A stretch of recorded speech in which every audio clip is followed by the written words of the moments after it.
Talaga? Gusto mo? Opo.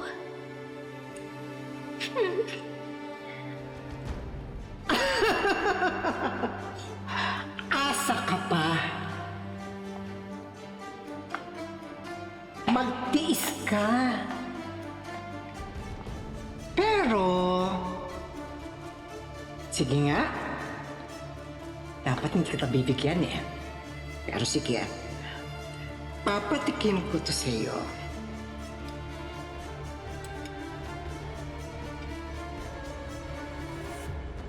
Ayan! Tikman mo! Yan, oh! Masarap, di ba? Masarap! Ay, kainin mo! Gusto mo, di ba? Yan! Masarap yan! Masarap yan! Yan! O, ayan! Natikman mo na! Ha? Sorry ka. Purita ka. Kaya magtiis ka.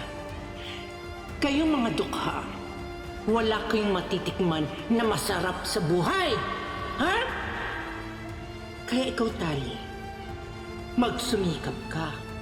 Dahil habang buhay kayong magiging ganyan kung hindi ka kikilos. Naintindihan mo? Masarap? Ayan. Yan. Sige, tikman mo pa. Yan. Yan, tikman mo pa! Oh. Iiyak ka? Ha? Iiyak na yan! Iiyak na yan! Iiyak na yan! Alam mo, tama ka. Sige. Actually, sawa na rin akong maging mahirap. Kaya kailangan ko nang makuha lahat ng pwede kong makuha in this lifetime. At yung Jacinta na yan, gagantihan ko siya. At siya naman ang maghihirap.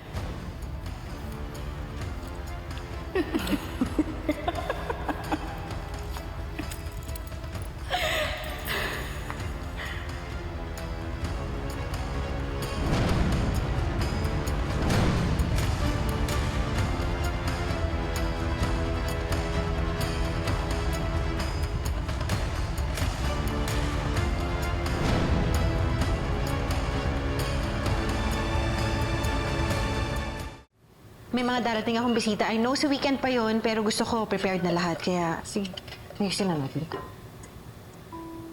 Yan. Okay.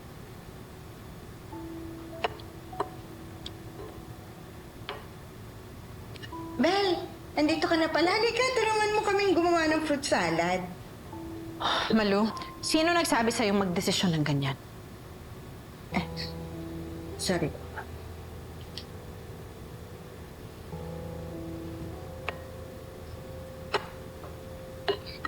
Mommy, I'm really sorry. No. Walang kapatawaran yung ginawa mo. Ipinahiya mo ko. At hindi mo na ginalang yung pagiging ina ko sa'yo. Please, Mommy, I'm really, really sorry. Please. Pwes, kung ganito ang gusto mong mangyari, sige! Ibibigay ko sa'yo. Simula ngayon, hindi na kita ituturing na anak. Ipaparamdam ko sa'yo na sampid ka lang sa pamilyang to. Paplastikin ko yung dati mo. Pero ikaw, wala na akong amor sa'yo. Alam mo, kung pwede nga lang na ibalik kita sa mga totoo mong magulang, ginawa ko na. Buwisit ka! Umalis ka na nga dito.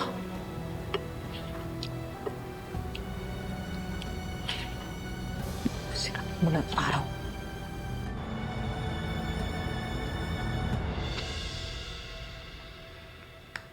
Oh, anak.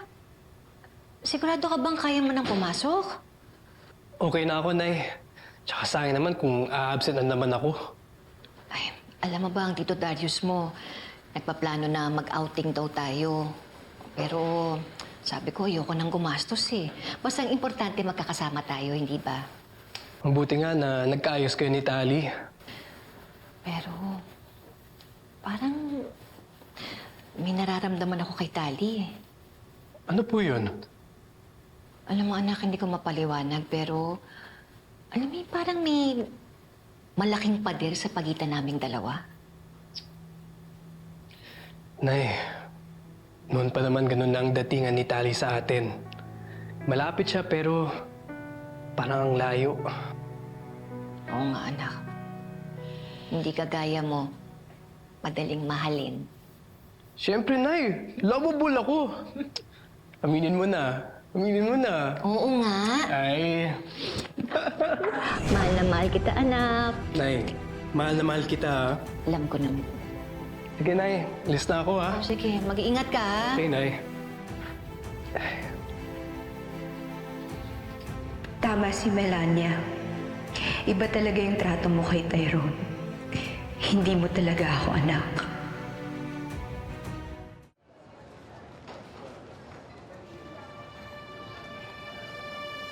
Babawi rin ako.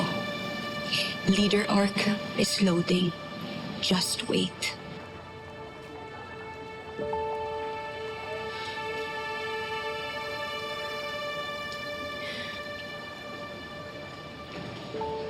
Hi, Tali. Hi, Frankie. Totoo ba to? Binabati mo na ako? Or not. So you mean, napatawad niyo na ako? Not exactly. But we're considering it. Lalo na si Addison. Where is she? Ayaw pa niya makita in public. You know the drill, image protection. But she's willing to give you a chance. That said, pinapapunta ka niya sa abandoned building sa campus later, 6 p.m. Are you down? Abandoned building? Are you for real? Tali, listen. Ayaw ka pa niya makita with her sa open area. Not yet. Not yet until ma-fix niyo everything. So what now?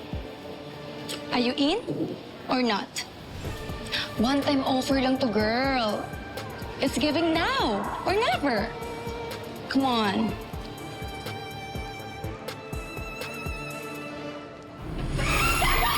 Akala ka ba talagang makipagbati kami sa'yo, ha, Tali? Never. Ayoko mamatay dito, please! Hindi ka mamamatay! Bakit ang bait mo sa akin after everything I did to you? Hinahanap kasi nila si Del eh. Hindi pa nga umuwi, di ba? Kanina pa po kasi ako nag-message sa kanya. Ikaw at yung nanay mong malande, malaki ang kasalanan niyo sa akin at sa pamilya ko! Bakit sinabi yan na mga agaw ka? May relasyon ba kayo ni Sir Chris? Wala ka talagang magagawa kasi pare-pareho tayong may kasalanan. Parang hindi ko na nga kaya kanina eh. Gusto ko na sabihin kay Sir Chris na anak din niya si Tyrone. Malu, ano sinabi mo?